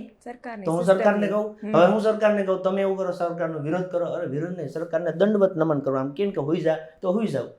ખાલી રિક્વેસ્ટ એટલી છે કે જ્યાં જ્યાં સ્કૂલોમાં શિક્ષકો નથી ને એની ભરતી કરી દો. ઓકે, બીજા તમે જો દૂષણો થાય છે. 8મા ધોરણમાં ભણતો છોકરો, ઓકે 10મા ધોરણમાં ભણતા છોકરાને છરી મારી મારી નાખે છે. 4 જણા ભેગા થાય છે, ઓકે કંઈક માથાકૂટ થઈ, 3 ભેગા થઈને એકને છરી મારી દે છે. આવું એક દિવસે ક્યાંક બન્યું હોય તો બરાબર છે, એક દિવસમાં આવા તો હજારો બનાવ બને છે. તો હું એવું કહું છું કે આપણી પાસે એક ગૃહ વિભાગ છે જેનું કામ છે કાયદો અને વ્યવસ્થા જાળવવા. તો તમે શું જાળવું? આપણે કહીએ છીએ ગુજરાત ડ્રાય સ્ટેટ છે, મતલબ કે અહીંયા દારૂ મળતો નથી. એક અમદાવાદનો પત્રકાર મુખ્યમંત્રીના વિસ્તારમાં ડ્રોન લઈને રેકોર્ડ કરે છે અને એવું કહે છે કે મુખ્યમંત્રીના વિસ્તારમાં દારૂનો અડ્ડો ખુલ્લેઆમ ચાલે છે અને આપણે પોટલીઓ હાથમાં લોકો પીતા છે. એવું દ્રશ્ય આખા ગુજરાતે જોયું. માની લો કે મુખ્યમંત્રીને ખબર ન હોય, હવે એને ખબર પડી, તો મારી દ્રષ્ટિએ મુખ્યમંત્રીનું રિએક્શન એવું હોવું જોઈએ કે એ વિસ્તારમાં જે પણ વ્યક્તિ હોય, અધિકારી કે જેના અંદર એ આવતું હોય, એના ઉપર કડક કાર્યવાહી થાય, થવી જ જોઈએ. અને એ પત્રકાર કે જેની આ બધું બહાર લાવ્યા એનું જાહેર સન્માન થવું જોઈએ કે જે કામ અધિકારીઓએ એ વિસ્તારના એ કરવાનું હતું એ ચૂકી ગયા. તમે સારા નાગરિક તરીકે એ કર્યું કેમ કે ત્યાં બાજુમાં સરકારી શાળા હતી, બરાબર. એની જગ્યાએ શું થયું? તો કે એ વ્યક્તિ ઉપર 2 FIR થઈ. એક કરી સરકારે છે નહીં, તો કે તમે ડ્રોન ઉડાડ્યું. બીજી બુટલેગરે કરી. જે બુટલેગર ઉપર ફરિયાદ થવી જોઈએ એની જગ્યાએ બુટલેગર પત્રકાર ઉપર ફરિયાદ કરી. હવે તમે કહો સામત ગઢવી બોલે નહીં શું કરે? ને સરકારનું સમર્થન કરે. વાહ, ખૂબ સરસ કે 2 FIR ઠોકી, હજી 3 ઠોકો. બીજી વાર કોઈ પત્રકાર બોલવો ન જોઈએ. અરે યાર તમે પકડો તો કરો. માની લો કે આ વ્યક્તિએ ડ્રોન ઉડાડ્યું, કદાચ એ ગુનો હશે. હું ગુનાને સમજુ છું, હું કાયદાનો વિદ્યાર્થી છું. ગુનો એટલે શું હતો કે કોઈ પણ વસ્તુ પહેલા મનમાં ઈરાદો નક્કી થાય, પછી તમારો પ્રયત્ન થાય. જો એ પ્રયત્ન સફળ થાય, ઓકે, તો તમારો ગુનો થયો કહેવાય. આ પત્રકારનો ઈરાદો શું હતો કે આ સરકારી શાળામાં મુખ્યમંત્રીના વિસ્તારમાં પ્રવૃત્તિ ખોટી થાય છે, તો આવી ખોટી પ્રવૃત્તિ ન થવી જોઈએ. લોકોએ કીધું, પોલીસને અવારનવાર જાણ કરી, પણ આમાં કઈ ફેર પડતો નથી. એટલે એનો ઈરાદો એવો હતો કે હું આ વસ્તુને ઉજાગર કરું. તો ઈરાદો ખોટો નહોતો, નેક હતો. પછી એને પ્રયત્ન કર્યો કે રૂબરૂ જઈશ એના કરતા ડ્રોન ઉડાડું. ડ્રોન ઉડાડ્યા, રેકોર્ડિંગ થઈ ગયું. એ રેકોર્ડિંગ એને પુરાવામાં આપ્યું. તો ઈરાદો સારો હતો, પ્રયત્ન સારો હતો. ઓકે, ગુનો જે વ્યક્તિની એક ખરાબ કામ કરતો હતો એના ઉપર બનવો જોઈએ, આના ઉપર ઠોકો લ્યો.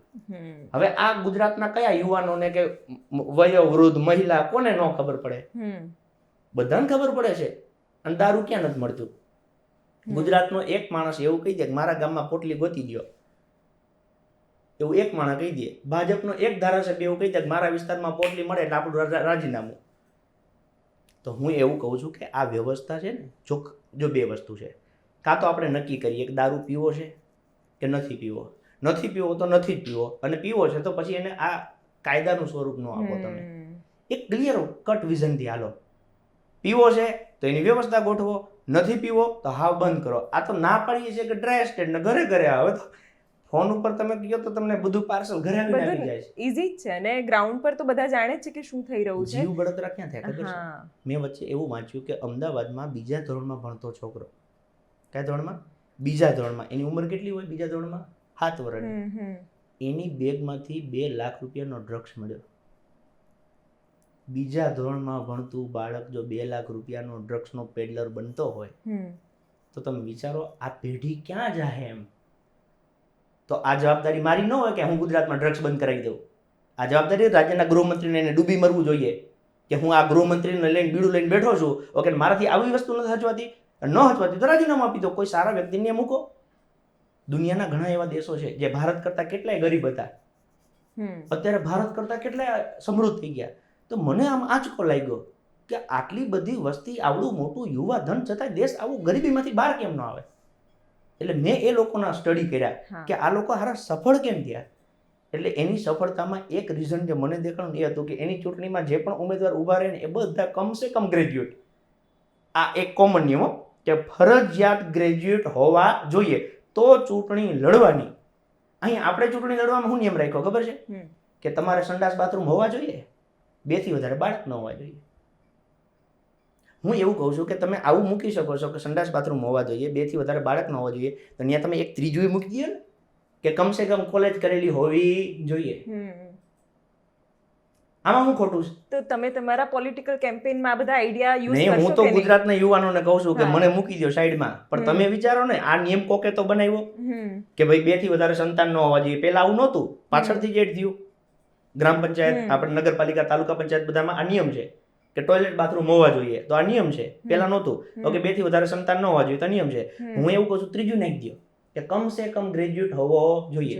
પણ આ નિયમ નાખવાનું આ જે અધિકાર બને ને, કાયદો બને ને, ઓકે, એ ક્યાં બને? વિધાનસભામાં. વિધાનસભામાં 182 માંથી બહુમતી ત્યાં કાયદો પસાર થાય. હવે જીવ અભણ્યા મર્યા છે, ઓકે, એ તો આ જન્મમાં કોઈ દિયા ન થવા દે. કેમ કે જો આવો નિયમ બને તો એ બધા ઘર ભેગા થાય. એટલે હું ગુજરાતના યુવાનોને આહવાન કરવા માટે નીકળ્યો છું કે જો સુધારો કરવો હોય તો આની પાસે અપેક્ષા ના રાખો. પહેલા એકવાર પોતે પડો, તમે ચૂંટણી લડો, તમે જીતો ને પછી તમે પ્રાવધાન મૂકી દો. રાજા રામ મોહન રાય સતી પ્રથા બંધ કરવા માટે ઘરે ઘરે નહોતા સમજાવ્યા, કાયદો બનાવડાવ્યો હતો કે હવે કોઈ સતી પ્રથા માટે માનો લોકો કોઈને પ્રયત્ન કરશે તો એને સજા થશે. પણ તમે જે કહો છો એટલું ઈઝી છે ને? એમાં ક્યાં બધી મોટી પેલી નવાઈ છે? અત્યારે ધરમૂળમાંથી ચેન્જ કરવું કોને? આ અરે બેન, બધું ના, બદલવું ના, હશે ના, તો જો, અંદરનો કાટ પણ કાઢવો પડશે ને. તકલીફ ક્યાં થાય છે ખબર છે? આ ભાજપની વોટ્સઅપ યુનિવર્સિટી એ એવું કહે છે કે ગુજરાતમાં ત્રીજો પક્ષ ક્યારે ચાલ્યો નથી. આ તમને ખબર નહીં હોય, ઘણા જે આપણા મિત્રો જોતા છે એને નહીં ખબર હોય. એટલે આપણે માની લઈએ ગુજરાતમાં ત્રીજી પાર્ટી ન ચાલે, તો તમે ગૂગલમાં એવું લખો કે ગુજરાત એસેમ્બલી રિઝલ્ટ, એટલે 1962માં પહેલી વખત ચૂંટણી થઈ, ત્યાંથી અત્યાર સુધીનું આખું આવી જશે. એમાં તમે ભાજપને ગોતો, ભાજપ ક્યાં છે? તો હું તમને એનો દાખલો દઉં. 1985ની ચૂંટણીમાં કોંગ્રેસને 149 બેઠકો આવેલી. કેટલી? 149. બીજું જનતા પક્ષ હતું, એને 14 સીટો આવેલી, અને ત્રીજું ભાજપ હતું, એને 11 સીટો આવેલી. આ ક્યારની વાત છે? 1985માં. ભાજપ કયા નંબરે હતી? 3જા નંબરે. કોંગ્રેસને એવો અહંકાર કે અમારે તો 149 સીટો છે, હવે અમારું તો કોઈ કાંકરો ખેરવી શકે એમ નથી, એટલે થોડી તોછડાઈમાં ને વહેમમાં આવી ગયા. ગુજરાતના ખેડૂતોએ ભેગા થઈને અમુક પ્રશ્નએ રજૂઆત કરીને એમાં વાંધો થયો સરકારને અને ખેડૂતોને. ખેડૂતોને દબાવવા સરકારે ગોળીબાર કર્યો અને ગુજરાતના 17 જવાનો, ગુજરાતના 17 ખેડૂતો છે એ શહીદ થયા. ગુજરાતના લોકોએ મન બનાવી લીધું કે કાંઈ વાંધો નહીં, અમે ખેડૂતો તમારી પાસે પ્રશ્ન લઈને આવ્યા તો તમે એનો જવાબ અમને ગોળીએ દીધો ને, હવે તમારી એ ગોળીનો જવાબ, તમારી એ બુલેટનો જવાબ અમે હવે બેલેટથી દઈશું. એના પછીની 1990ની ચૂંટણી આવી. 1990ની ચૂંટણીમાં 149 રહેલી કોંગ્રેસ 33 આવી. કેટલાય? 33. અને જે જનતા પક્ષ હતું એ કંઈક 70 ઉપર આવ્યું, અને 11માંથી ભાજપ 67 આવ્યું, અને બંને ભેગા થઈને સરકાર બનાવી, અને પછી ભાજપ ધીમે ધીમે આગળ વધ્યું. એટલે જે ભાજપ એવું કહે છે કે ગુજરાતમાં ત્રીજો પક્ષ કોઈ દી ચાલ્યો નથી, તો એ ભાજપને મારે એવું કહેવું છે કે તમે નક્કી કરો કે તેથી તમે ત્રીજો પક્ષ હતા. જો તમે ત્રીજો પક્ષ હતા તો તમે હાલ્યા છો, તો અત્યારે આમ આદમી પાર્ટી ત્રીજો પક્ષ છે. જે જગ્યાએ આમ આદમી પાર્ટી જીવનમાં 6 મહિના મહેનત કરીને પહેલી ચૂંટણી લડીને 41 લાખ મત ને 5 ધારાસભ્ય બનાવ્યા, ત્યાં પૂગતા ભાજપને 42 વર્ષ લાગ્યા હતા. એ 42 વર્ષનું કામ ગુજરાતની જનતાએ ભેગા થઈને આમ આદમી પાર્ટીને મદદ કરીને 6 મહિનામાં કરી દીધું છે. હવે તમારી પાસે 5 વર્ષનો ટાઈમ મળ્યો છે.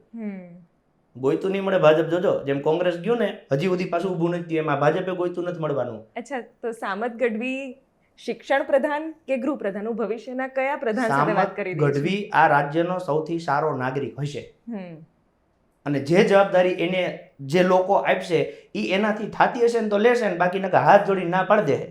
મને કોઈક એવું કે આરોગ્ય મંત્રી બનો તો હું પ્રેમથી ના પાડી દઉં. મને તાવ માપતા નથી આવડતું, હું આરોગ્ય મંત્રી શું કરું? આ પ્રજાને પાડ કાઢી નાખું? એવી ભૂલ ન કરાય.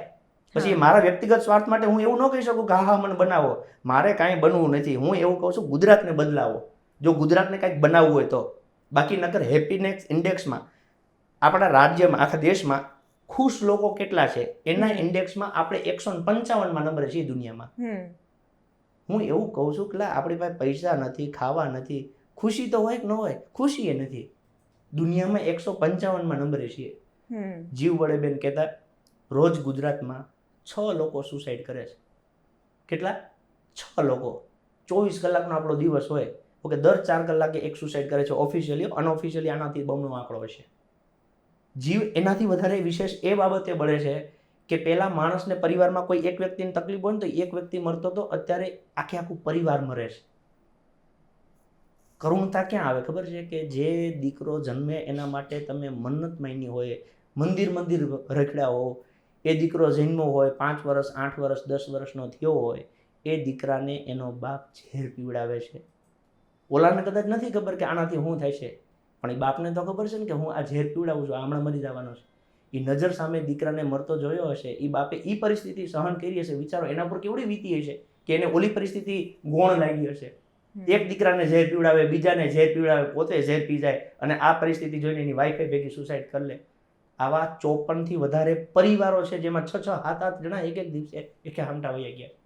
પીડા એ વાતની છે કે આપણે હેના હાટું જીવીએ તો પછી તો આના કરતા તો આપણે પ્રાણી બનીને આવું તો સારું હતું. તો આ પીડાનું કંઈ સમાધાન હોય તો એ માત્ર ને માત્ર સરકાર બદલાવાની 100%. એના સિવાય ઓપ્શન નથી.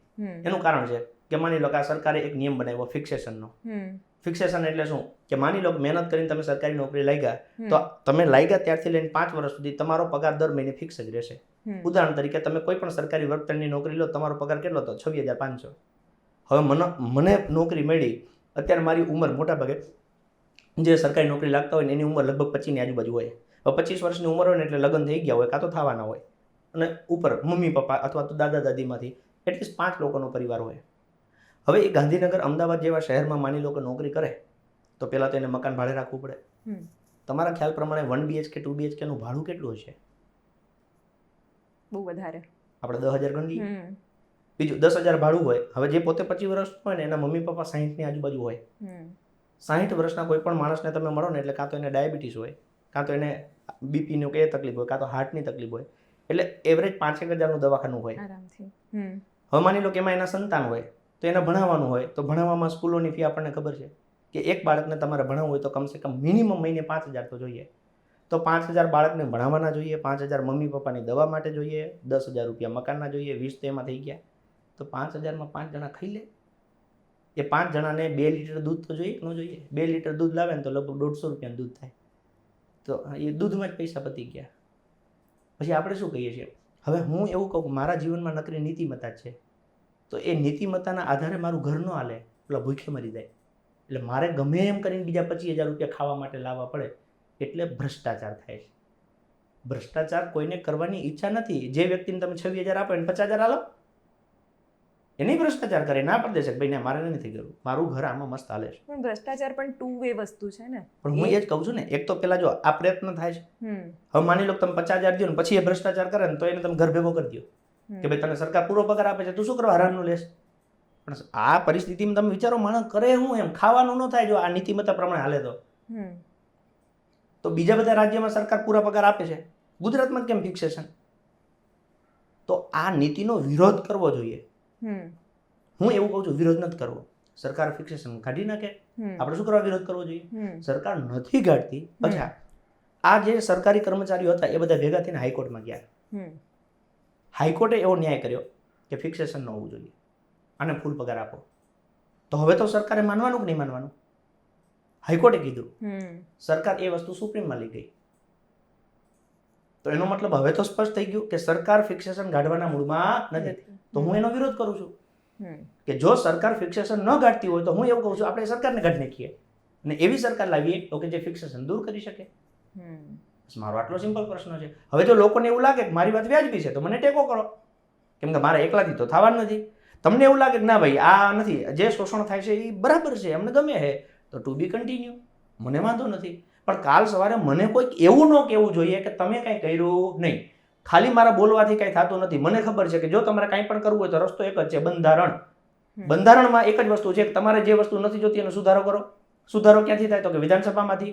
વિધાનસભામાં તમારા બેઠેલા માણસો કરી શકતા હોય તો ડન, ન કરી શકે તો ત્યાં એ માણસોને કાઢી અને તમારા માણસ રિપ્લેસ કરો.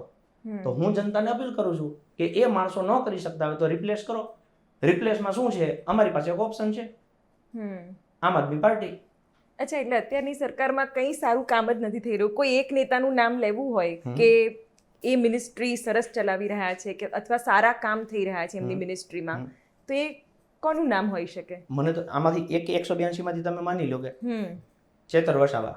હમ ચેતર વસાવાએ એક કામ કર્યું કે સરકારની એક નાનામાં નાની પાયાની યોજના છે મનરેગા. મનરેગા શું છે કે જે માણસને માની લો કે ખાવા પૂરતું કામ નથી મળતું ને તો સરકાર એવી યોજના કરે કે ખાવા પૂરતું તો મળવું જોઈએ. હવે એમાં એક આ સાંસદ છે, એ સાંસદના છોકરાએ શું કર્યું તો કે કરોડો રૂપિયાના કામ લીધા. હવે મનરેગામાં કેવું હોય કે ગામમાં એક તળાવ છે, તળાવને ઊંડું કરો, તેમાં મશીનરી નહીં વાપરવાની, ગામના લોકોને મજૂરી માટે રાખવાના, એમને પૈસા મળે, એ લોકોને ખાવા મળે અને ગામનું તળાવ ઊંડું થઈ જાય. આની શું કર્યું, એ બધા તળાવોના કોન્ટ્રાક્ટ લઈ લીધા.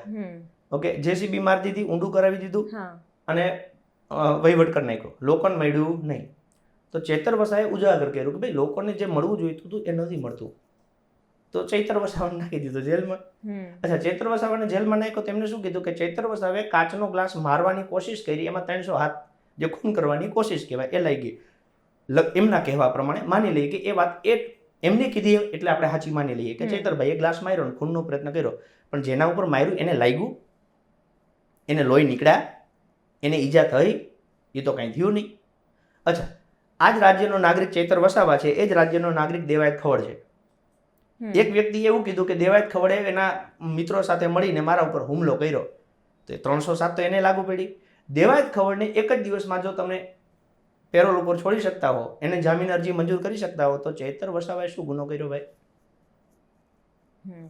જે આદિવાસી સમાજ 15%થી વધારે આ રાજ્યમાં છે, ઓકે, એના જે બાળકો છે એમાંથી એક છોકરો ભણ્યો, એની સરકારી નોકરી લીધી, સરકારના કામો લોકો સુધી પહોંચાડ્યા, એમાં ભ્રષ્ટાચાર થતો હતો એટલે એ કંટાળ્યો કે એને કીધું કે ભાઈ મારે હવે આ કામ કરવું નથી. એની પોતાની નોકરી મૂકી દીધી અને એવું કીધું કે લોકોના કામ માટે હું સરકારનો ભાગ બનીશ. એ સરકારનો ભાગ બન્યા, જિલ્લા પંચાયત લડ્યા, જીતા, લોકોના કામ કર્યા, લોકોને ભરોસો બેઠો, એને વિધાનસભામાં મોકલ્યા, વિધાનસભામાં જઈને એનું કામ કર્યું. સરકારને એવું થયું કે હવે આ જો આવા નવા કામ કરતા રહ્યા તો અમારે કયા મોઢે મત માગવા જવાના, એટલે એને નાખી દીધા જેલમાં. હવે જો સરકારને શરમ આવતી હોય, ઓકે, તો એને છોડી મૂકો ભાઈ.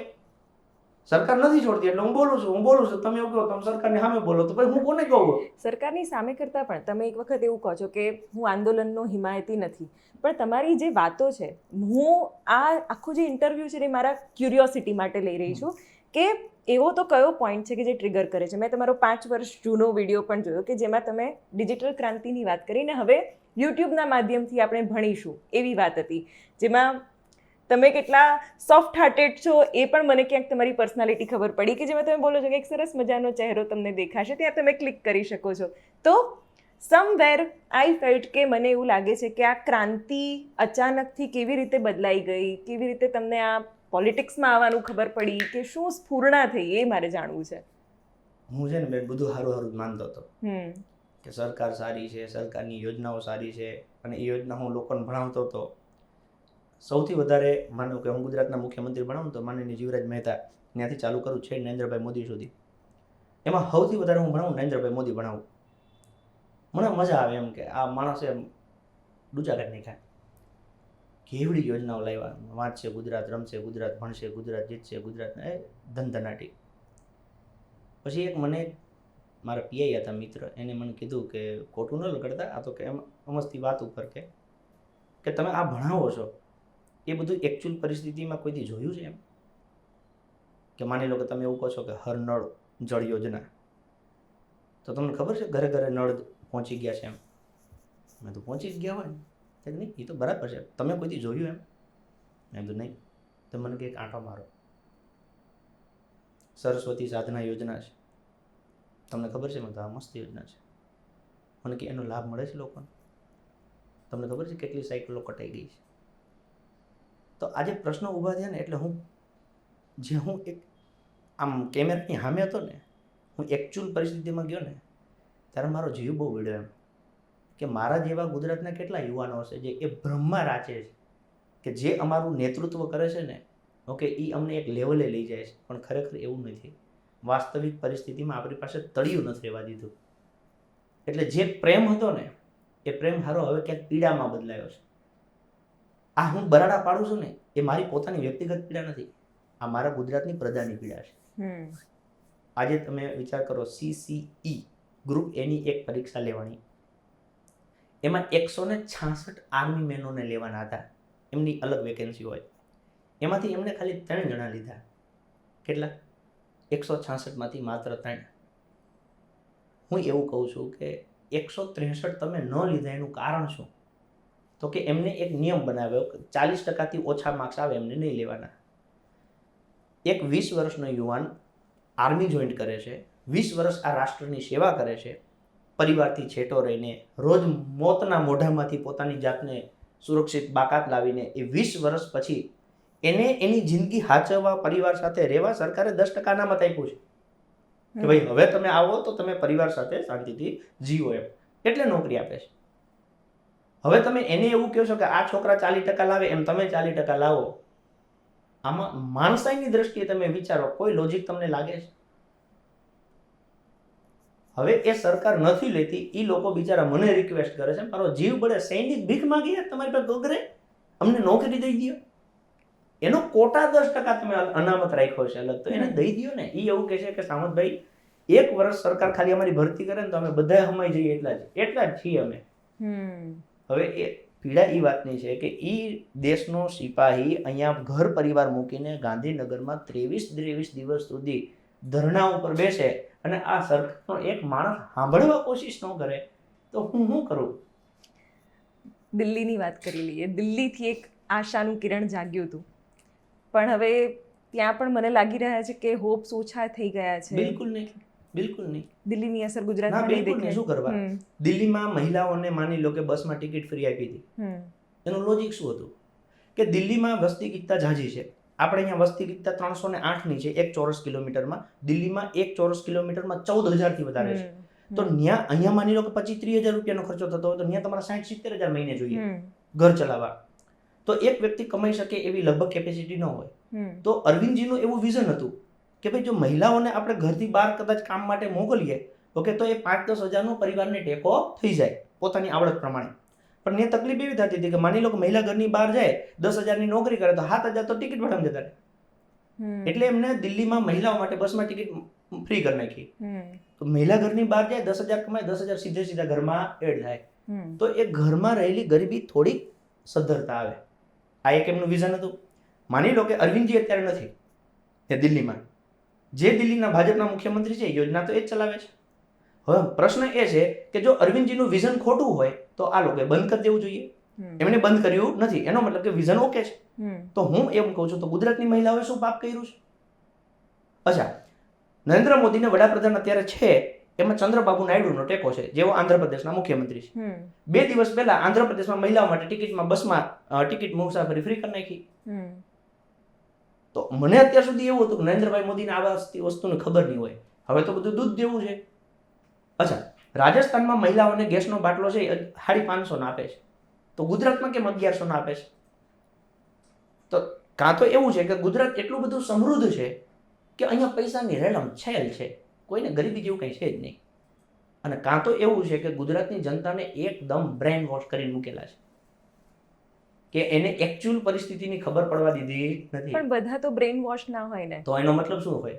તો આ અત્યારે જે 1100 રૂપિયાનો બાટલો લેતા છે એ બધાને મજા આવતી છે. હા, અમારા નરેન્દ્રભાઈ મોદીની સરકાર છે. વિશ્વાસ સંપાદિત કરવા માટે તમારે કંઈક કરવું પડશે. હું એ જ કહું છું, એ વિશ્વાસ સંપાદિત કરવામાં માની લો કે એક વોટ્સઅપ યુનિવર્સિટીમાં મેસેજ ચાલુ થયો, યુક્રેન અને રશિયા વચ્ચે યુદ્ધ ચાલતું હતું અને એ યુદ્ધમાં એવું કીધું કે એક બસ છે એમાં ભારતના વિદ્યાર્થીઓ બેઠા છે અને એમાં ભારતનો ઝંડો છે, એટલે યુદ્ધ રોકાઈ ગયું અને છોકરાઓ નીકળી ગયા.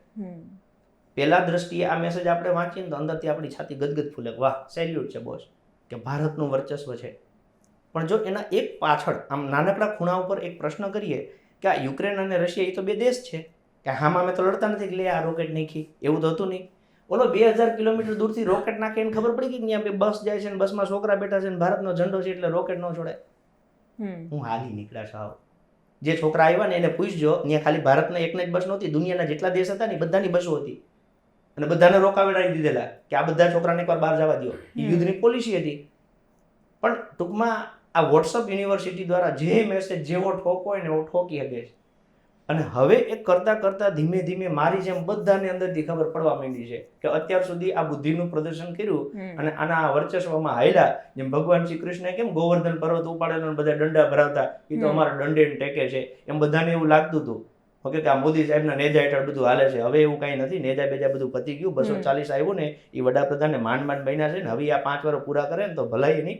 ઓકે, બાકી નકર ગુજરાતની પ્રજા હવે આમ નકળી શર્ટ થઈ ગઈ છે, દેશી ભાષામાં આપણે કહીએ ને તો કે અત્યાર સુધી બધાને એવું હતું, પણ હવે એ બધું ધીમે ધીમે ચોખ્ખું થતું જાય છે. આને થોડુંક અલગ પર્સપેક્ટિવથી પણ સમજીએ કે તમે એને એવી રીતે કીધું કે આવી રીતે પ્રચાર પ્રસાર કર્યો, પણ એક શબ્દ અત્યારે બહુ જ ચર્ચાય છે કે તમે કેવી રીતે તમારી પ્રોડક્ટ કે તમારી જે પણ સંસ્થા હોય કે પક્ષ હોય કે ગમે તે હોય એને કેવી રીતે માર્કેટ કરો છો અને કેવી રીતે બ્રાન્ડ કરો છો. બરાબર.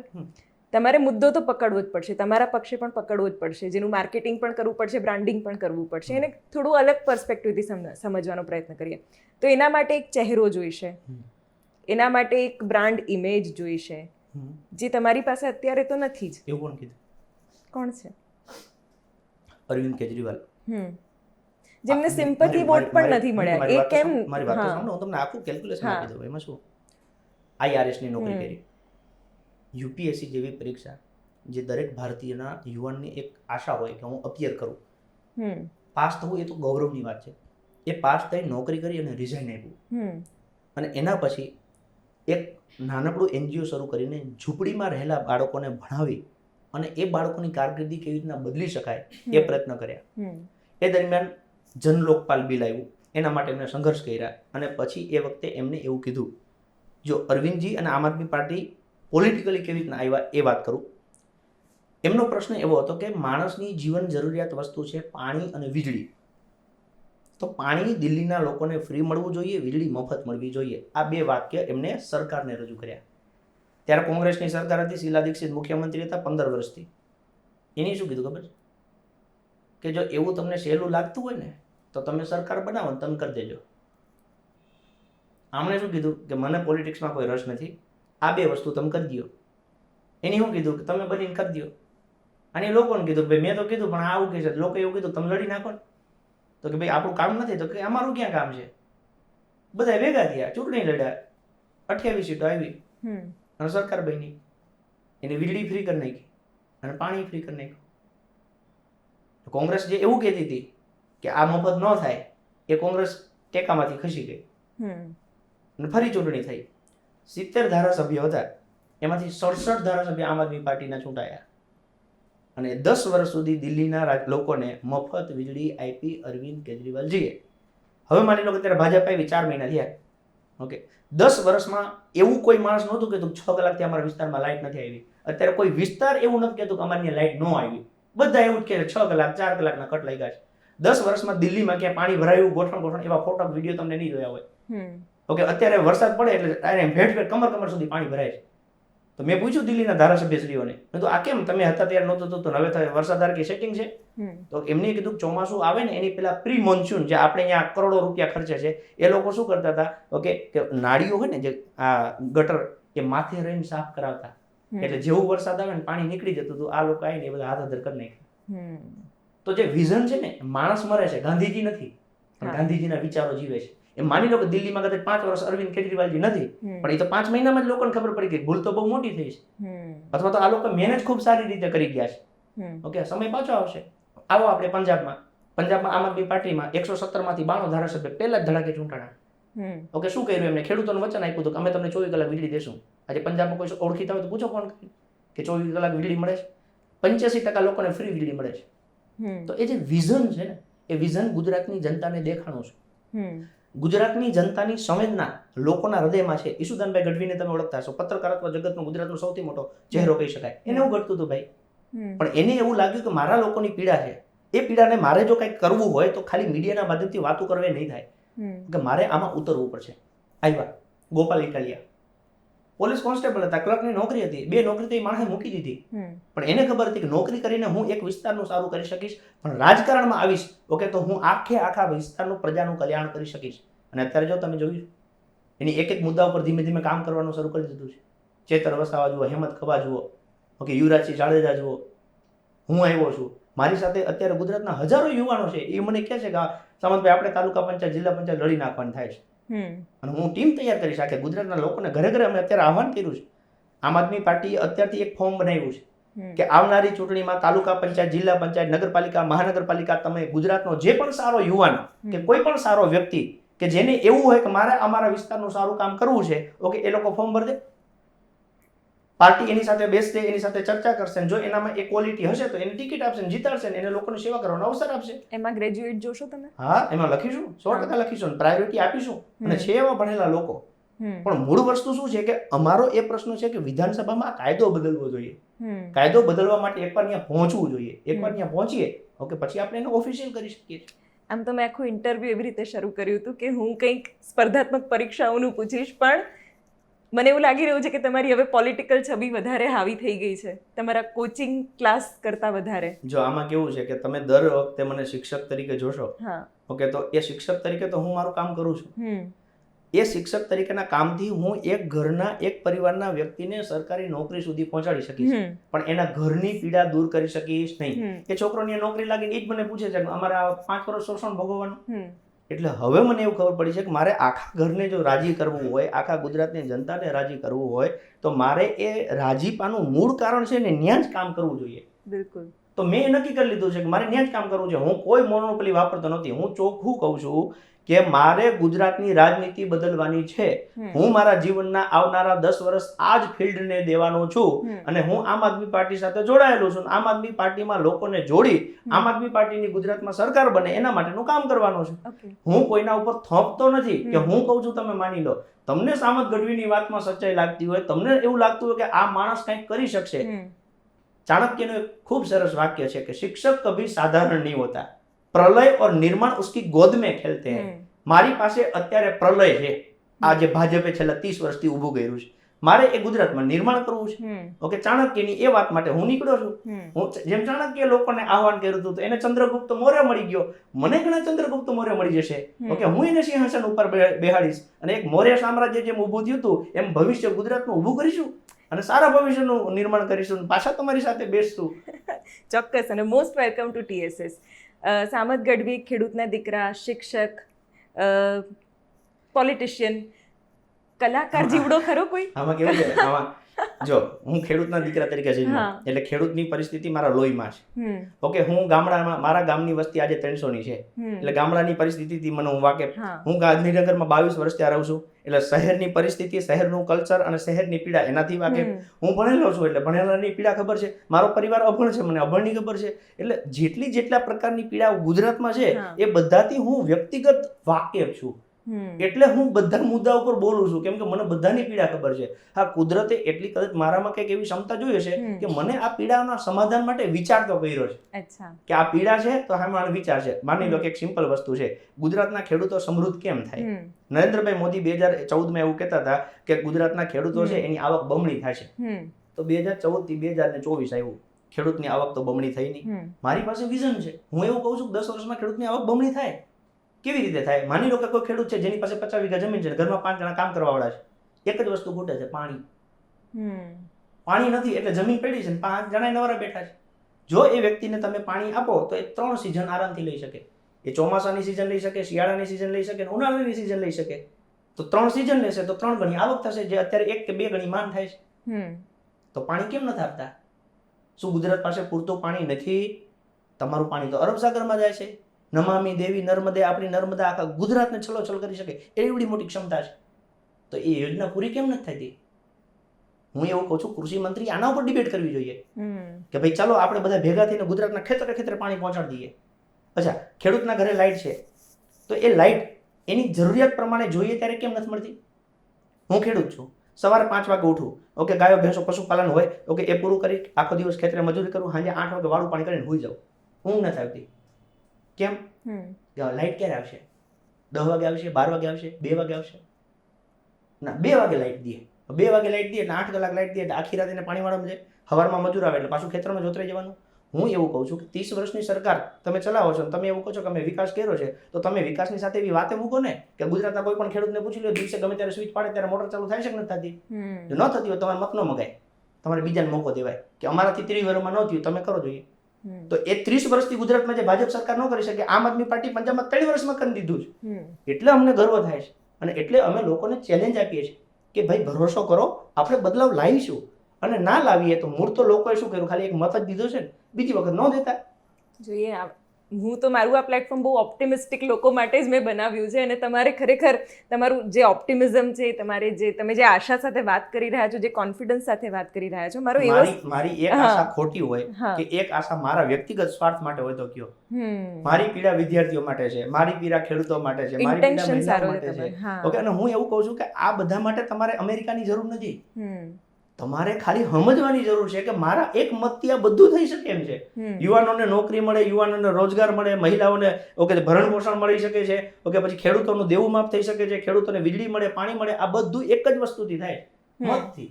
તમે ભવિષ્યની બધી બહુ સ્પીચ આ એક જ શોમાં તમે બોલી ગયા હોય એવું લાગે છે. મને એવું લાગે છે કે આ એક જ સ્પીચ અને એક જ વિડીયો આખા ગુજરાતને આમ કહેવાય ને કે અમારા ગોપાલભાઈ બહુ મસ્ત કહે છે કે ભાઈ હું ગુજરાતના લોકોને આહવાન કરું છું કે તમારા આત્માને જગાડો. હું એ જ આહવાન કરું છું. આ વિડીયો જેની આંખો સાંભળ્યો છે ને એનો આત્મા જાગશે જ તે, જો દિલથી ગુજરાતી હશે તો. Let's hope. મારો સવાલ એ છે કે આટલા બધા તમે બહુ મલ્ટિપલ ટાસ્ક અત્યારે કરી રહ્યા છો, પણ કલાકાર જીવડો પણ છે કે નહીં અંદર?